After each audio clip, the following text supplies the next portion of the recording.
Bismillahirrahmanirrahim. Bismillahirrahmanirrahim. Assalamualaikum warahmatullahi wabarakatuh. Alhamdulillah wassalatu wassalamu ala Rasulillah sayyidina wa maulana Muhammad ibni Abdillah wa ala alihi wa sahbihi wa man da'a bida'watihi wa istanna bi sunnatihi ila yaumi liqa'i rabbih wa ba'du. Muslimin muslimat, hadirin hadirat kajian duha, insyaallah kita semua yang berhadir ini dan yang mengikuti program kajian kita ini dimuliakan Allah Subhanahu wa taala. Amin ya rabbal alamin. Majtama'a qaumun fi baitin min buyutillah. Sekelompok orang berkumpul di rumah Allah. Yatsluna kitab Allah, membaca ayat-ayat Allah. Wa yatadarasunahu fima bainahum, mengkaji isinya. Berkumpul di rumah Allah, membaca ayat-ayat Allah, mengkaji isinya, maka Allah balas 4. Nazalat alaihimus sakinah, diturunkan ketenangan ke dalam hati. Ghasyiyat bihimur rahmah, mereka dikelilingi rahmat. Haffat bihimul malaikah, mereka dihadiri oleh para malaikat. Wa dzakarahumullahu fiman indah, mereka disebut-sebut Allah, dibangga-banggakan Allah kepada para malaikat. Mudah-mudahan kita mendapatkan yang 4 ini insyaallah. Amin ya rabbal alamin. Yang akan kita kaji pada kajian duha kali ini satu surah, yaitu surat Ad-Duha. Waktu dalam Al-Quran Allah bersumpah 6. Yang pertama, manakala terbit fajar shadiq. Ada fajar kadhib, dia lebih awal. Lalu kemudian fajar shadiq. Fajar shadiq masuk waktu subuh. Allah bersumpah, was-subhi idza tanaffas. Selepas itu masuk waktu fajar, wal fajri walayalin ashri. Selepas itu masuk waktu duha, wad duha wal laili idza saja. Selepas itu masuk waktu siang, wan nahari idza tajalla. Selepas itu masuk waktu petang, wal asri innal insana lafi khusr. Selepas itu yang ke-6 masuk waktu malam. Allah bersumpah 2 kali. Wal laili idza yaghsha wal laili idza saja. Apa maknanya? Biasa Allah bersumpah dengan makhluk-makhluk yang besar. Wasyamsi wa duhaha wal qamari idza talaha wan nahari idza jallaha wan najmi idza hawa. Tapi ini tak nampak. Kalau matahari nampak, kalau bulan nampak. Kalau waktu ini apanya yang besar? Waktu ini yang besar adalah tanggung jawabnya. Sebab yang pertama kali nanti kita disoal, ditanya nikmat waktu. La tazulu qadama 'abdin yaumal qiyamah. Kaki anak Adam manusia akan tegak di hadapan Allah pada hari kiamat. Hatta yus'al, hingga dia disoal, hingga dia ditanya. Dan yang pertama kali ditanya adalah masalah waktu, yaitu an umrihi fima afnah, umur, masa, waktu, usia yang dulu aku bagi, kemana saja kamu gunakan. Maka orang barat, dia peradaban dia adalah material, duit. Maka mereka mengatakan time is money, waktu adalah duit. Sedangkan kita orang Islam, waktu adalah tanggung jawab. Maka kata-kata hikmah bukan hadis Nabi, al-waktu kas-saif, waktu itu macam pedang. Illam taqta'hu, kalau engkau tidak potong waktu dengan aktiviti yang bermanfaat, berguna untuk bekal menghadap Allah, qata'aka, dia yang akan memotong engkau. Kalau kita ada pedang, kita guna untuk yang baik. Kalau kita tak boleh guna dia untuk yang baik, kita patahkan. Sebab bila kita tak patahkan, dia akan mencelakakan kita. Tak bermanfaat, tak ada guna untuk kita. Maka Ayat yang pertama adalah wadduha, Allah bersumpah demi waktu. Ibadah pada waktu duha ini adalah salat. Mereka menyebutnya salat duha sebab waktunya waktu duha. Bila dia dilaksanakan di awal dengan cukup 4 syarat, namanya isyraq. Matahari terbit, syuruk.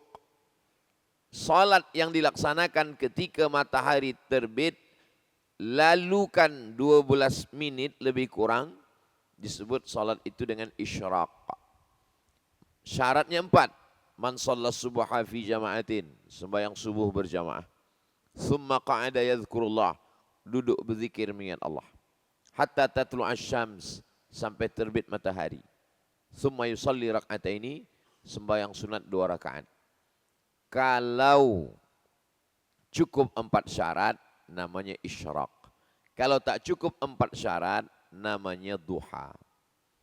Jadi matahari terbit qaida ramhin, setinggi tombak. Jadi dulu mereka tidak mengukur dengan jam, dengan menit, sebab alat itu belum ada lagi zaman Nabi sallallahu alaihi wasallam. Selalu diukur dengan matahari setinggi tombak.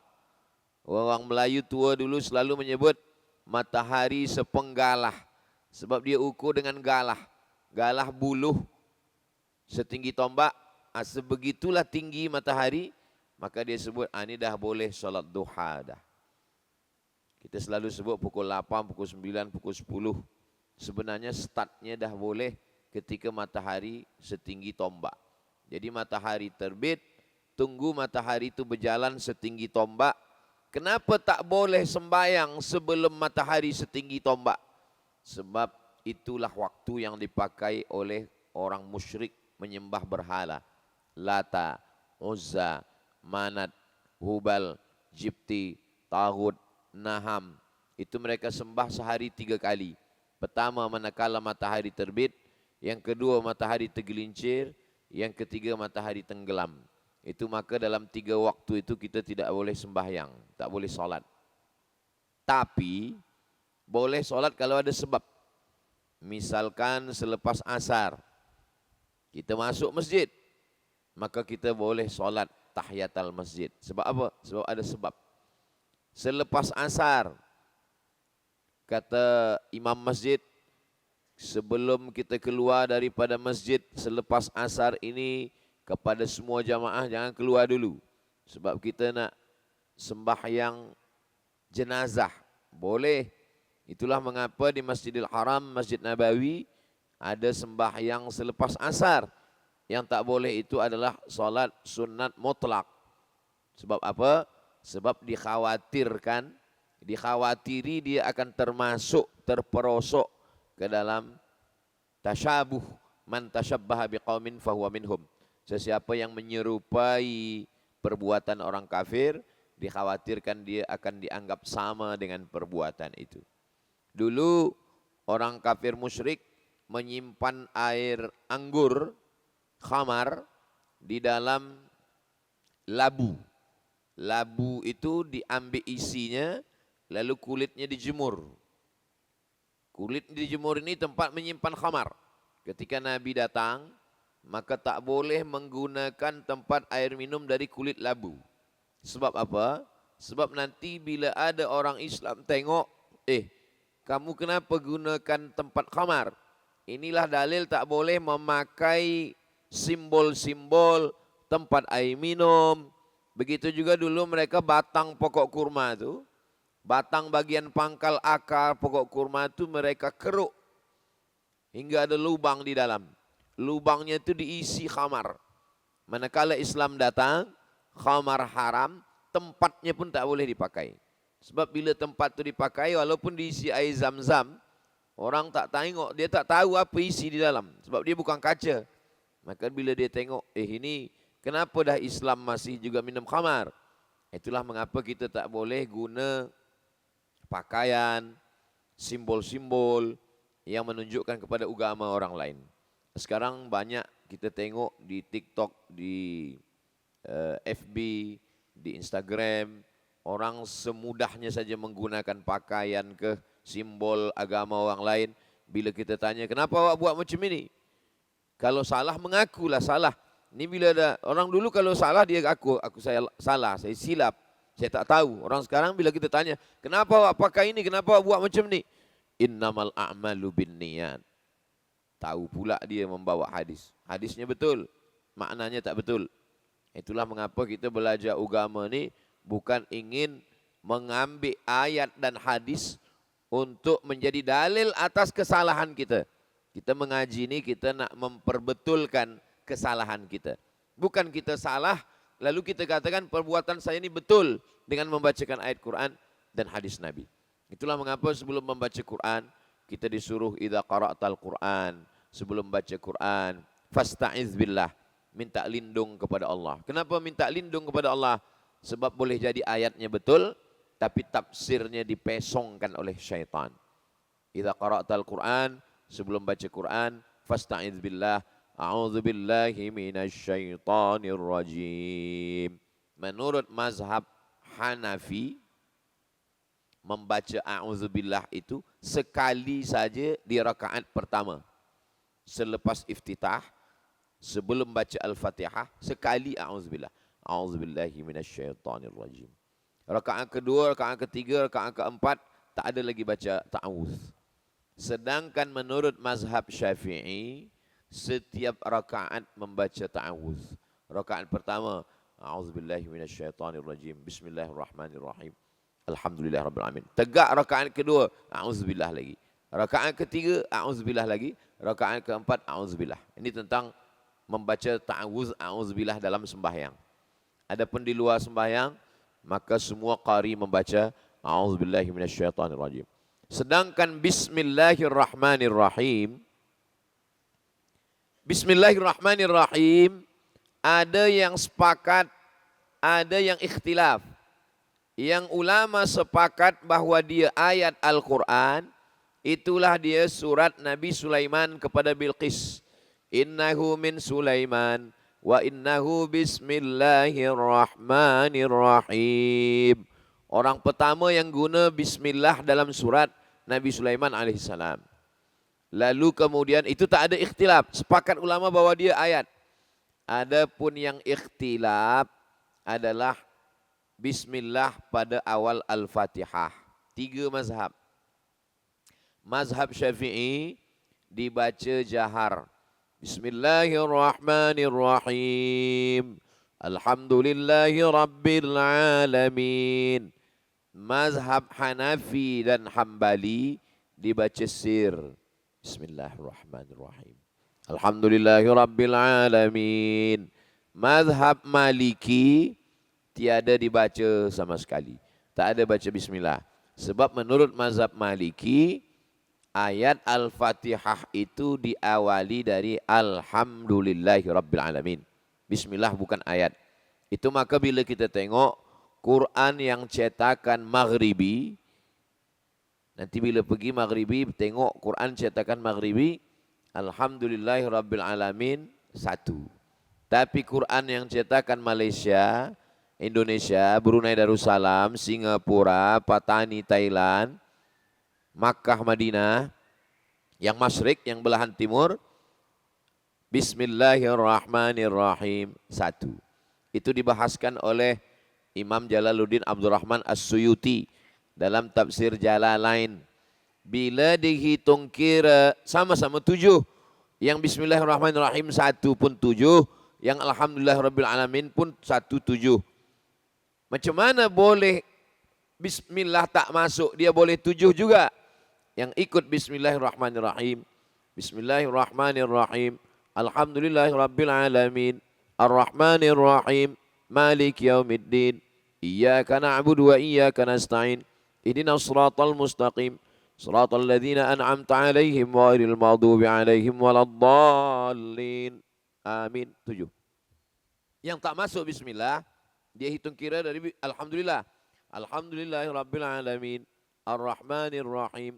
Malik yaumiddin. Iyyaka na'budu wa iyyaka nasta'in.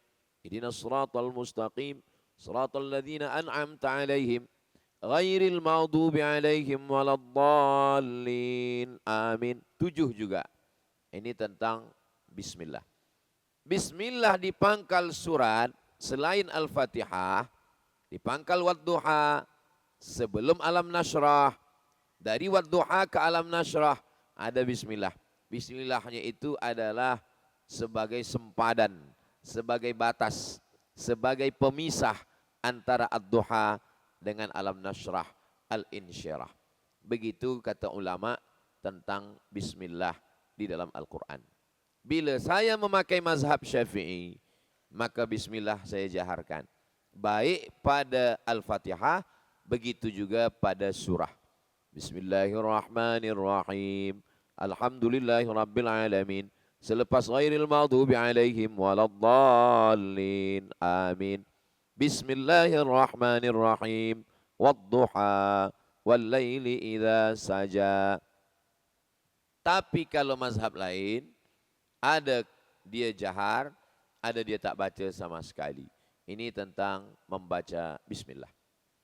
Bila kita tinggal di negeri bermazhab Syafi'i, apakah kita amalkan mazhab Maliki, Hambali dan Hanafi? Tidak.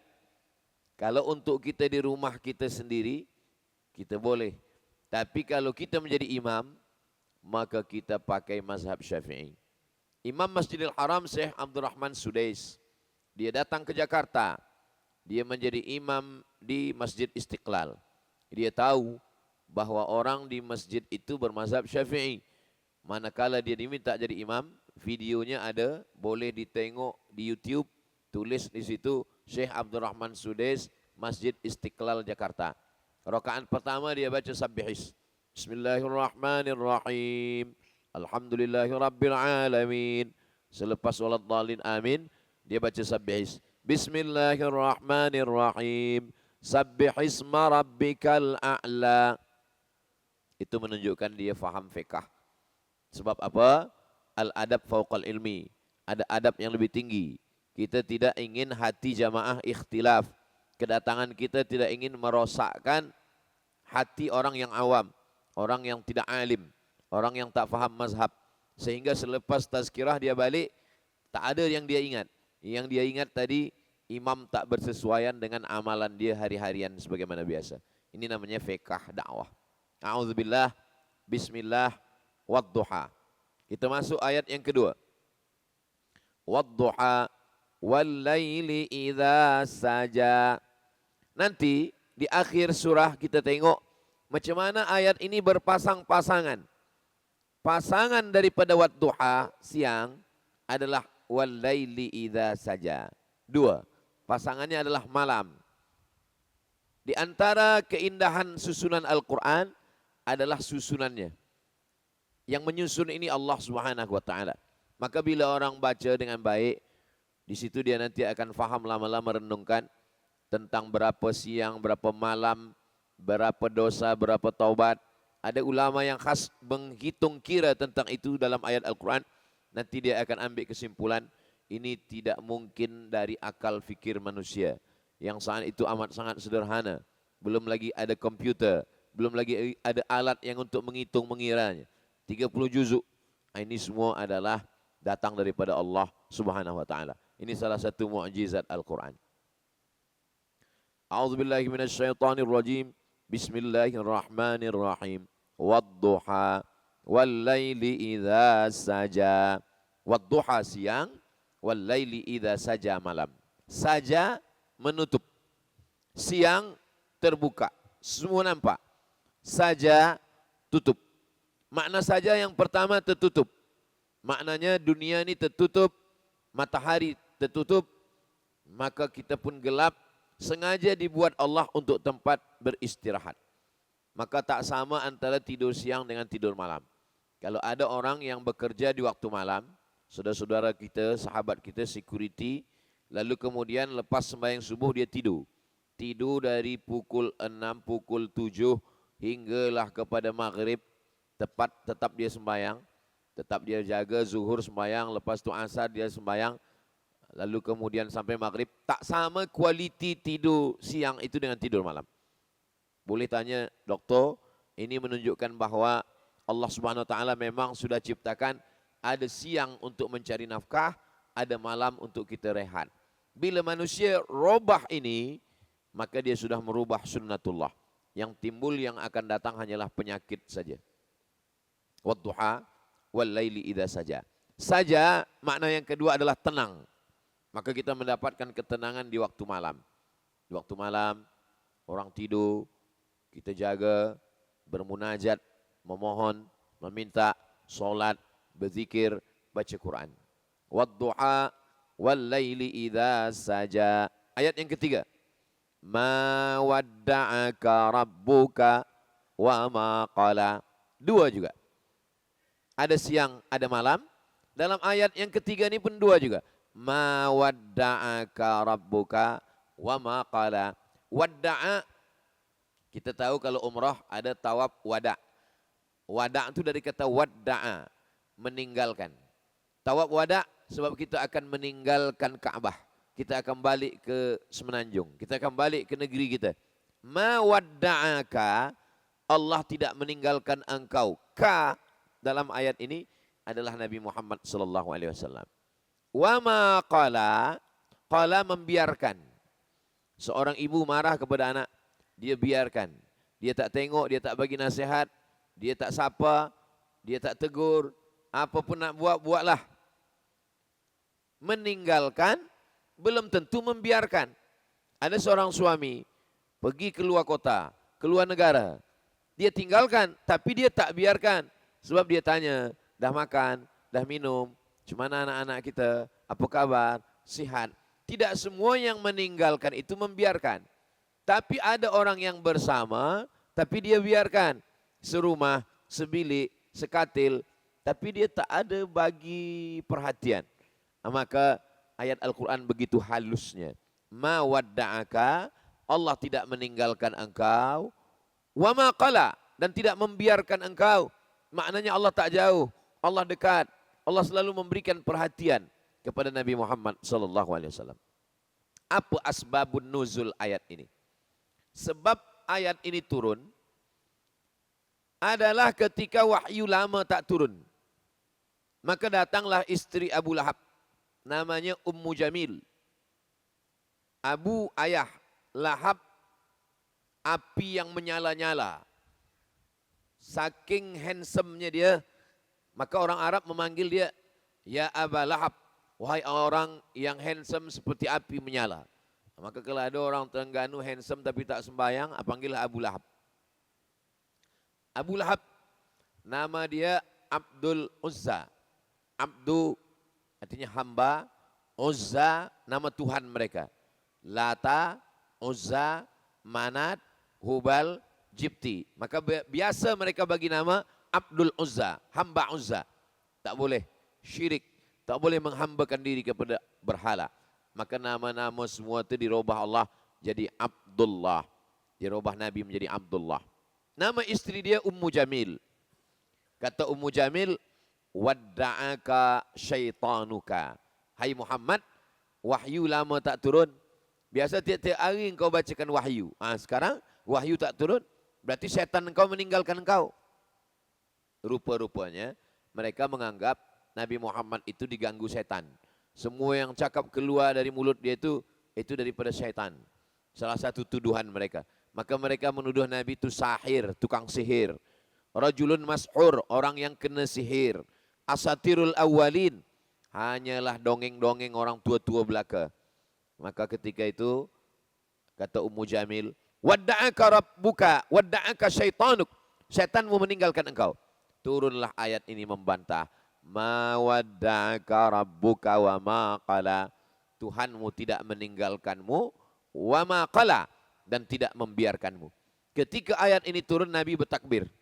Saking senangnya hati Nabi, Nabi bertakbir. Allahu Akbar, kata Nabi. Ini dalil bahwa kalau kita senang hati, kita bertakbir. Kenapa?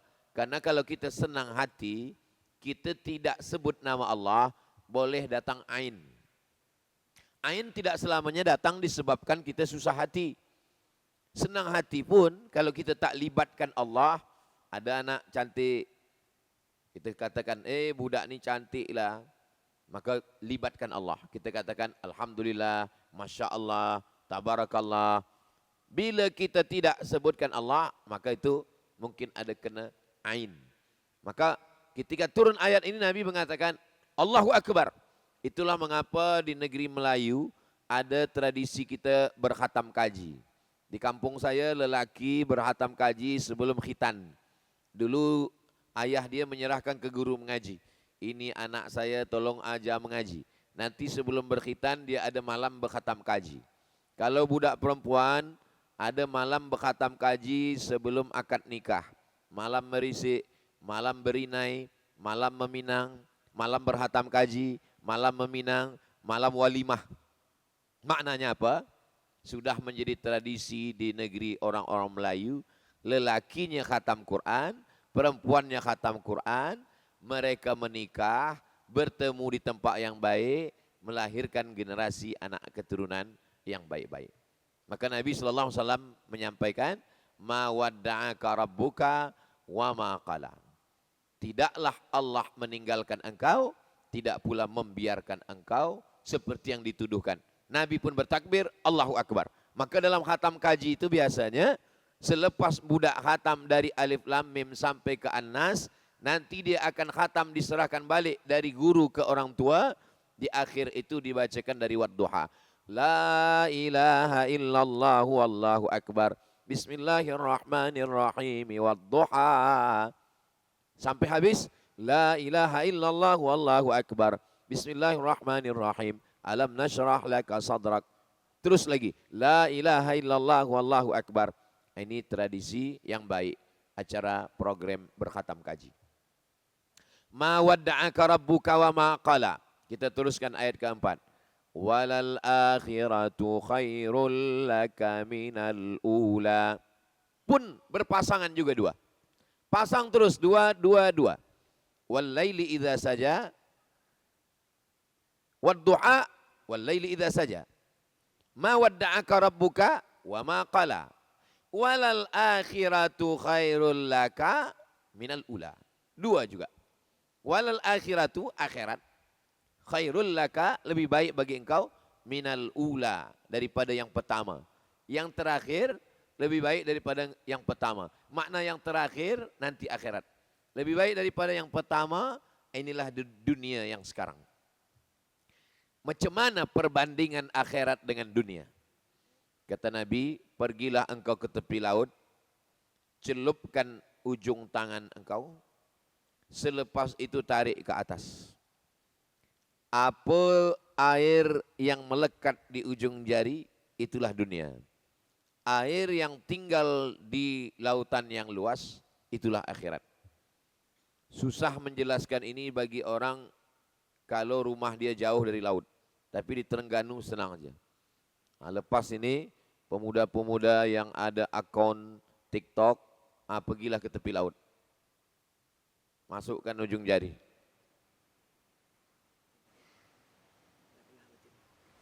Walal akhiratu khairul laka minal ula. Yang akhirat lebih baik daripada yang ada di dunia. Dalam segala hal, bentuk rupa, anak istri, harta benda. Harta yang ada di dunia ini dengan yang ada di akhirat disediakan Allah macam itu juga. Apa yang melekat di ujung jari kita, itulah dunia. Yang terlepas yang sangat luas, itulah akhirat.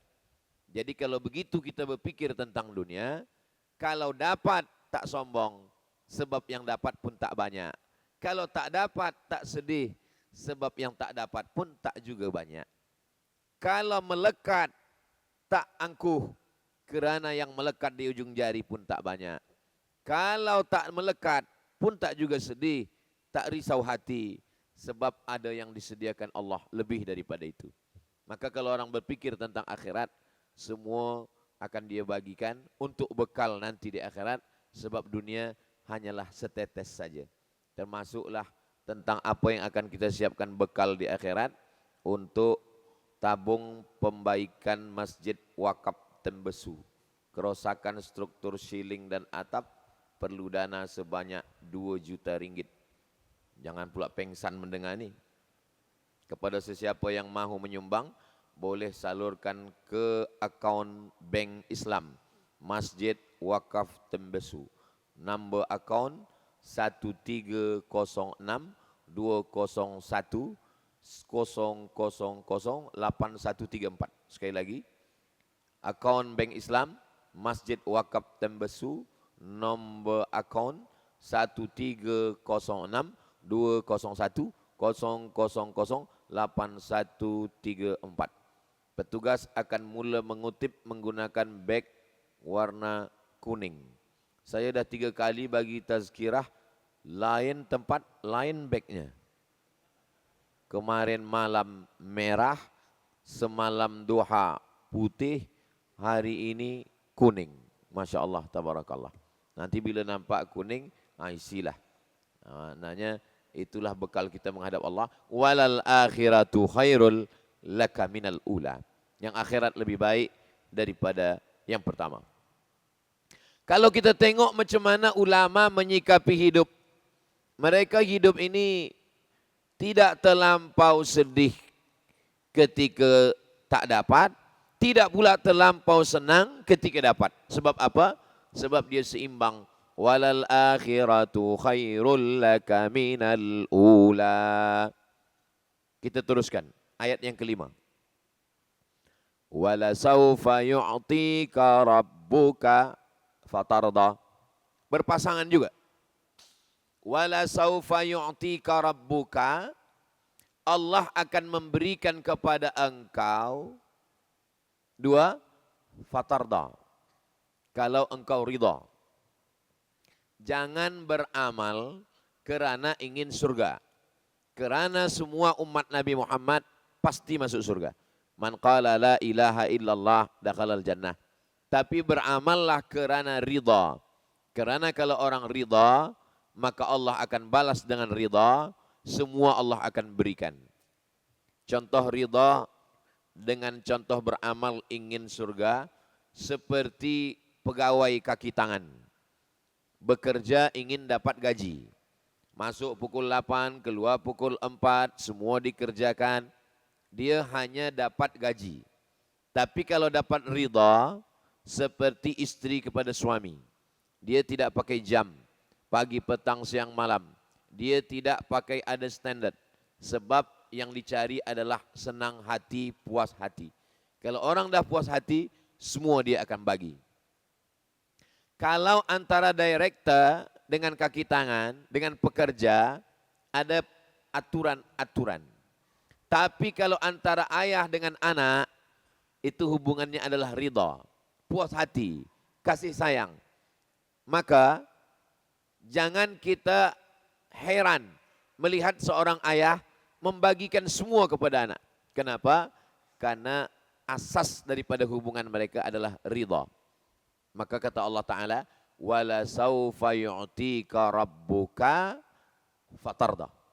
Allah akan berikan engkau apapun yang engkau mau, wahai Muhammad sallallahu alaihi wasallam, fatarda, karena engkau beramal dengan ridha. Itulah mengapa ulama tasawuf sebelum berzikir mereka berkata, ilahi anta maksudi wa ridhaka matlubi. Ya Allah, engkaulah yang kami maksud dan ridhamulah yang kami cari. Pagi sebelum matahari terbit, kita dah berkata, raditu billahi rabba, kami ridha. Dalam segala hal, dalam masalah sembahyang, mencari ridha Allah. Dalam hal masalah sedekah, mencari ridha Allah.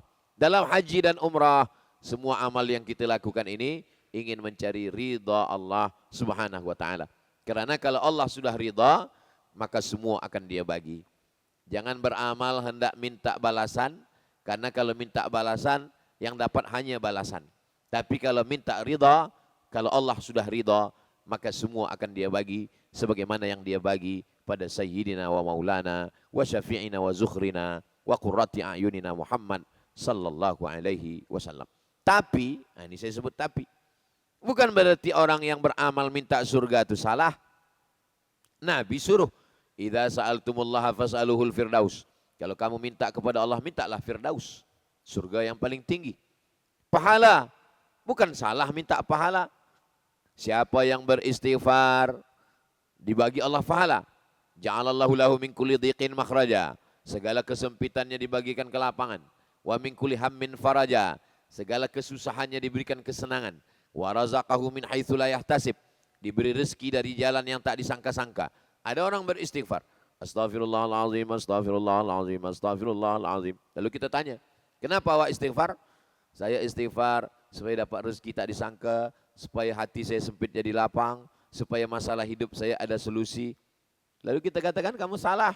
Kamu beramal ini bukan ingin mencari ridha. Dia tak salah. Ini bukan masalah antara salah dan betul. Ini masalahnya adalah antara yang paling berkualiti. Maka yang paling berkualiti, yang paling hebat adalah bukan orang yang minta surga, bukan orang yang minta rezeki, tapi orang yang minta ridha Allah Subhanahu wa taala. Minta surga boleh, memang disuruh. Wasari'u ila maghfiratin min rabbikum wa jannatin. Mintalah kepada Allah Ta'ala ampunan, wa jannatin, minta surga. Itulah mengapa dalam doa kita selalu kita minta, Allahumma inna nas'aluka ridhaka. Ridha dulu, wal jannah, barulah minta surga. Wa na'udzubika min sakhatika wan nar. Nar nama dua.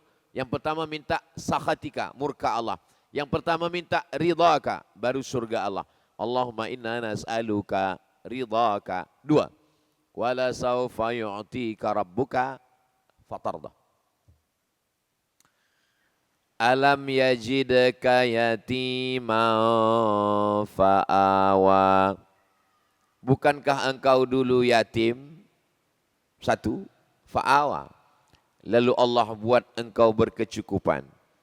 Engkau tak ada ayah, meninggal ayahmu 2 bulan dalam kandungan. Engkau tak ada ibu, meninggal 6 tahun. Engkau ada dibela oleh datuk, Abdul Muttalib pun meninggal. Dijaga oleh pakcik, paman, Abu Talib pun mati juga, meninggal. Alam yajidka yatiman fa'awa. Allah Subhanahu wa taala mendapati engkau sebagai seorang yang yatim, fa'awa, lalu Allah berikan engkau perlindungan. Allah berikan engkau kebaikan. Allah berikan engkau keselamatan. Maka ini nikmat dari Allah Subhanahu wa taala. Siapa itu yatim? Mata abuhu walam yablugh al-hulm.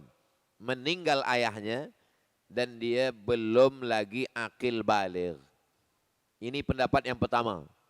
Tapi ada pendapat dari Ibnu Abbas, orang yang meninggal ayahnya, walaupun dia dah akil baligh, kalau dia belum mencari nafkah, belum boleh bekerja, tak ada pemasukan, maka dia pun boleh juga mendapatkan sedekah daripada yatim. Dua-dua pendapat ini boleh dipakai. Kalau ada setengah orang mengatakan, dia dah belajar universiti, dia tak lagi yatim, dia pakai pendapat pertama.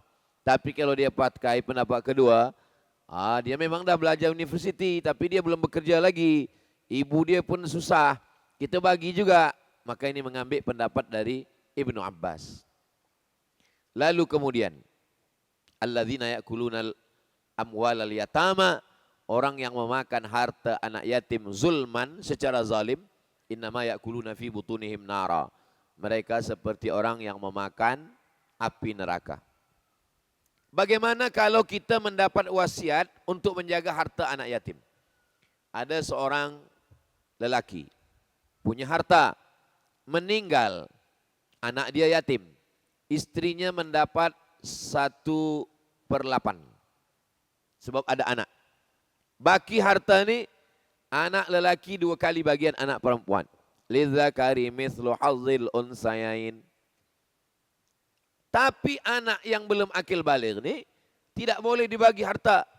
Kerana kalau dibagi harta nanti harta ni habis. Siapa yang memegang harta ni? Maka yang memegang harta ni adalah wasi. Wasi penerima wasiat. Misal, saya dipanggil oleh ahli waris. Kata ahli waris, kami semua sibuk, tak sempat mengurus harta ni.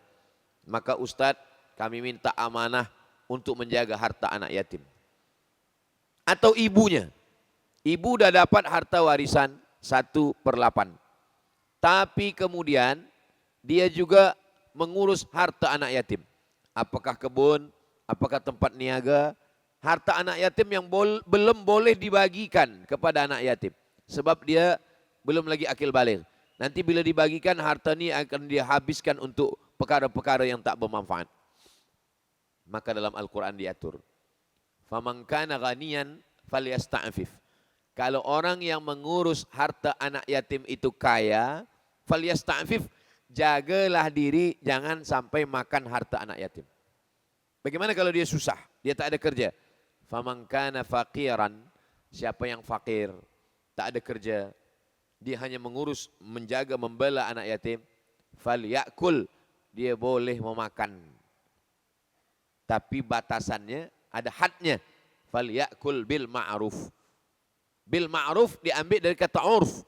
Urf artinya menurut kesesuaian daerah masing-masing. Kalau orang duduk di Terengganu, berapa agaknya makan dia 1 bulan?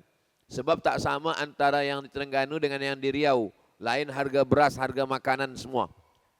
Kalau satu tempat itu orang makan sesuai dengan perhitungan, maka dia boleh mengambil. Itulah makna bil ma'ruf. Urf artinya tradisi daerah kawasan yang biasa makan berapa ribu. Berapa ribu makan orang 1 bulan. Menurut kawasan itu. Dia boleh ambil. Kenapa? Karena dia dianggap sebagai orang yang bekerja. Orang yang bekerja boleh ambil gaji. Walaupun diambil dari harta anak yatim. Lalu kemudian, bagaimana dengan orang yang mengambil lebih? Tak ada orang tahu. Tak ada orang yang cek dia. Dia ambil sesuka hati dia. Wa may yaghlul, siapa yang curang, ya'ti bima ghalla yaumal qiyamah. Nanti dia akan menghadap Allah membawa kecurangannya kepada hari kiamat.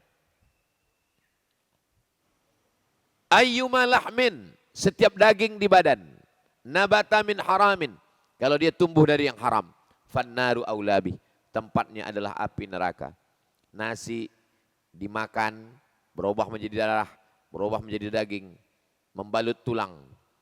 Ayyuma lahmin, setiap daging di badan, nabata min haramin, tumbuh dari yang haram, fannaru aulabi, tempatnya api neraka.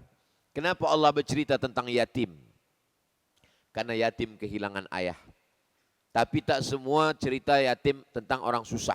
Banyak juga ayat-ayat Al-Quran cerita tentang harta anak yatim. Innal ladzina ya'kuluna amwalal yatama, orang yang memakan harta anak yatim. Ini bukan cerita anak yatim yang fakir, ini cerita anak yatim yang kaya. Ada orang yang mengurus si hartanya, dia makan harta anak yatim. Ini menunjukkan bahwa tak semua anak yatim fakir miskin. Tapi bagi anak yatim yang susah, Allah ingin mengatakan jangan putus asa. Karena induk dari segala yatim adalah Nabi Muhammad sallallahu alaihi wasallam. Imam Syafi'i lahir di Gaza, Palestina. Yatim, ayahnya meninggal. Dibawa oleh ibunya dari Palestina ke kota Makkah Al-Mukarramah. Imam Syafi'i pun yatim. Syekh Yusuf Al-Qardawi, ulama besar, pemimpin semua ulama dunia. Rahimahullah, rahmatullah alaihi, Allah yarham, meninggal dunia. Dia pun juga seorang yang yatim. Makanya menjadi yatim jangan putus asa, dan ada ayah ibu pun jangan terlampau bangga. Kalau kata pepatah orang Melayu, jangan berharap pada yang ada, jangan putus harap pada yang tak ada. Jangan terlampau berharap kepada ayah. Ayah ada, mak ada, rumah ada, kereta ada, kerja ada, duit ada. Jangan berharap pada yang ada. Jangan putus harap pada yang tak ada. Ayah tak ada, mak tak ada, harta tak ada, rumah tak ada. Jangan putus harap pada yang tak ada. Itulah mengapa kadang anak yatim, fikiran dia lebih dewasa. Fikiran dia lebih matang. Fikiran dia lebih daripada umurnya. Kenapa? Karena dia hidup tiada ayah, tiada ibu. Allah selamatkan Nabi Muhammad SAW daripada menderhaka kepada ayah dan menderhaka kepada ibu. Sebab orang yang derhaka kepada ayah dan ibu terhijab. Nabi tak sempat menderhaka. Tak sempat jumpa ayah, tak sempat menderhaka kepada ibu. Allah menyelamatkan. Di antara kenapa Allah selamatkan Nabi Muhammad SAW, kerana fikiran manusia ini dipengaruhi oleh 4. Saya, Abdul Somad, apa yang ada dalam kepala pikiran saya ini yang mempengaruhinya 4. Yang pertama, ibu. Yang kedua, ayah. Yang ketiga, lingkungan. Yang keempat, bacaan. Nabi itu tidak dipengaruhi oleh 4. Ayah tak sempat mempengaruhi dia. Ayah dia dah meninggal duluan. Ibu tak sempat memberikan pengaruh pada fikirannya. Karena ibu dia dah meninggal duluan. Lingkungan tidak berpengaruh kepada dia. Lingkungan berzina, lingkungan minum khamar, tapi dia tumbuh menjadi orang yang baik. Bacaan tak berpengaruh kepada dia. Sebab apa? Sebab dia tak boleh membaca. Nabi tak membaca. Huwallazi ba'atsa fil ummiyin. Allah mengirimkan seorang nabi kepada masyarakat yang ummiyin, masyarakat yang ummi, tak boleh membaca, tak boleh menulis. Itu salah satu cara Allah menyelamatkan dia. Ammal yatima fala taqhar. Wala sawfa yu'tika rabbuka fatarda. Alam yajidka yatiman fa'awa wa wajadaka dhallan fahada. Allah mendapati engkau dhalan. Inilah maknanya tak boleh belajar bahasa Arab, tak membaca tafsir, dhalan, sesat. Allah mendapati engkau sesat. Mana pula Nabi sesat? Mana boleh dikatakan Nabi sesat? Maka bacalah tafsir, apa kata ulama? Allah mendapati engkau tidak tahu jalan saat dalam satu perjalanan. Fahada, maka Allah berikan engkau jalan sehingga engkau dapat jalan kembali ke kota Makkah Al-Mukarramah. Nabi tak pernah sesat. Karena kalau Nabi sesat berarti dia tak maksum. Nabi itu maksum. Sedikit saja pun terus saja Allah berikan pengarahan. Allah Subhanahu wa taala Maha mulia memberikan kemuliaan kepada Nabi Muhammad sallallahu alaihi wasallam. Dari mulai nasabnya, nasab yang paling baik Abdullah bin Abdul Muttalib bin Hashim bin Abdi Manaf bin Qusay, dipilih Qusay. Dari Qusay turun ke Abdi Manaf, dari Abdi Manaf turun ke Hashim, dari Hashim turun ke Abdul Muttalib, Abdul Muttalib turun ke Abdullah, Abdullah turun ke Muhammad sallallahu alaihi wasallam. Allah jaga, nasabnya dijaga, dipelihara Allah Subhanahu wa taala. Perbuatannya, cakapnya, lisannya, sebab dia akan menjadi wa ma arsalnaka illa rahmatan lil alamin. Laqad kana lakum fi Rasulillah uswatun, contoh dari segala yang besar sampai yang kecil, yang zahir, yang nampak, yang batin, yang tak nampak. Itu mengapa Allah menjaga dia. Alam yajidka yatiman fa'awa wa wajadaka dhallan fahada wa wajadaka ailan fa'aghna.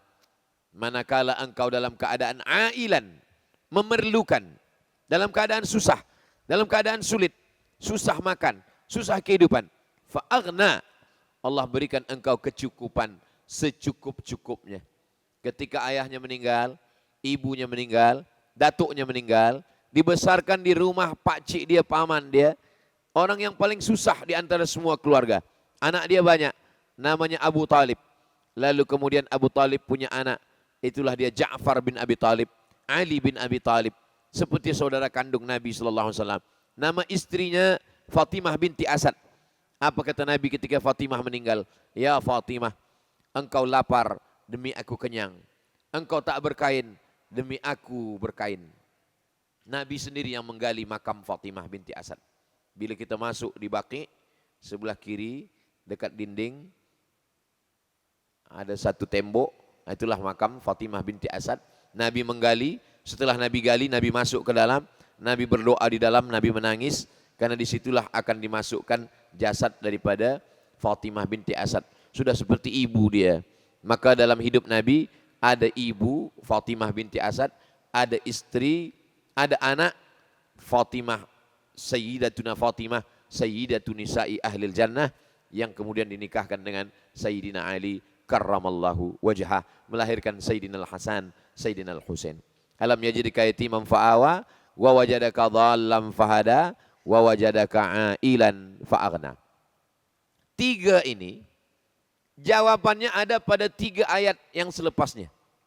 3 ayat ini jawabannya ada pada 3 ayat yang selepasnya. Alam yajidka yatiman fa'awa, jawabannya fa'ammal yatima fala taqhar. Wa wajadaka dhallan fahada, jawabnya ammas sa'ila fala tanhar. Wa wajadaka ailan fa'aghna, jawabnya wa amma bi ni'mati rabbika fahaddits. Begitulah susunan yang dibuat Allah Subhanahu wa taala. Alam yajidka yatiman fa'awa wa wajadaka dhallan fahada wa wajadaka ailan fa'aghna fa ammal yatima fala taqhar. Anak yatim jangan engkau senggak, jangan berkata keras, Jangan engkau hardik, jangan engkau membuat dia ketakutan. Kenapa? Wa wajadaka, karena engkau dulu yatiman. Kalau dulu engkau yatim, maka nanti saat berjumpa dengan anak yatim, engkau sudah merasakan perasaan anak yatim. Wa wajadaka dhallan fahada wa wajadaka ailan faghna.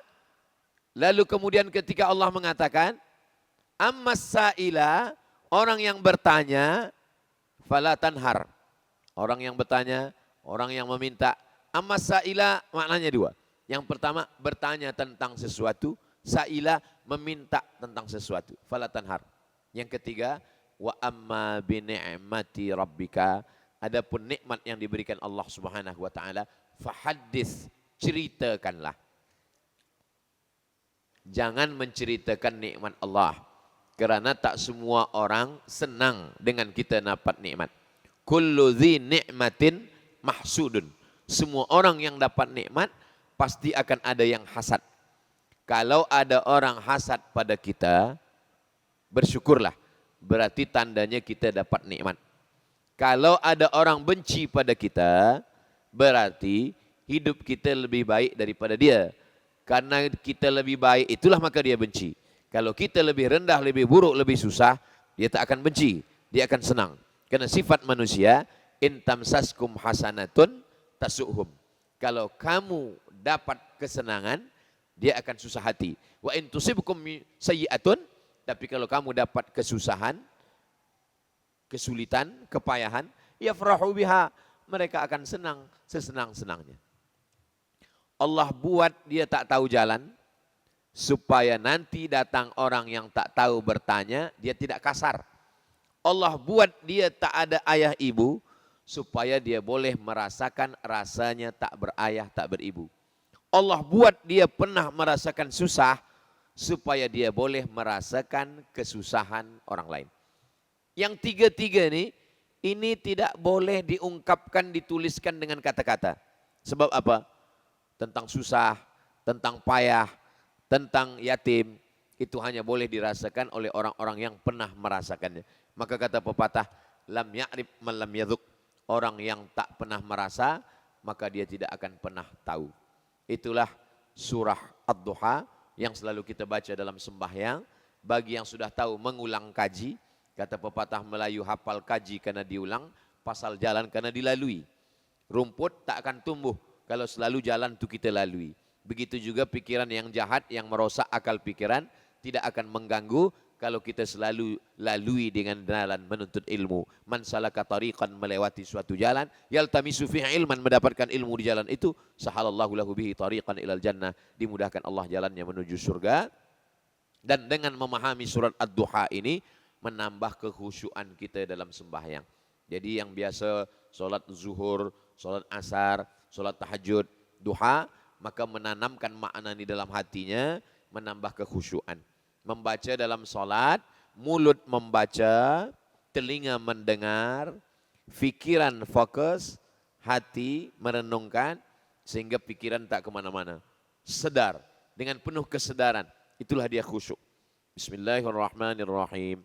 Wadduha, wallayli idha saja, ma wadda'aka rabbuka wa ma qala, walal akhiratu khairul laka minal ula, walasawfa yu'tika rabbuka fatarda, alam yajidika yatiman fa'awa, wa wajadaka dhallan fahada, wa wajadaka ailan fa'aghna, fa'ammal yatima fala taqhar, wa ammas sa'ila fala tanhar, wa amma bi ni'mati rabbika fahaddits. Ceritakan maknanya, berbagi. Dapat harta diberikan Allah, ceritakan. Makna ceritanya berbagi. Tunjukkan bahwa nikmat itu ada. Ada orang bagi baju ke saya. Macam mana saya ceritakan bahwa baju itu ada? Pakai. Tunjukkan. Walaupun kita tak bercakap, kita tak katakan ini baju yang kau bagi. Tidak. Dengan kita pakai dia tengok, oh ternyata baju yang aku bagi itu ada. Tapi bila kita tak pakai, kita tak tunjukkan, dia dah mulai berfikir, jangan-jangan Ustaz Somad dah jual baju ni ke mana. Begitu juga dengan nikmat yang Allah bagi ini. Nikmat mata, tunjukkan, baca Quran. Nikmat telinga, tunjukkan, dengar tazkirah.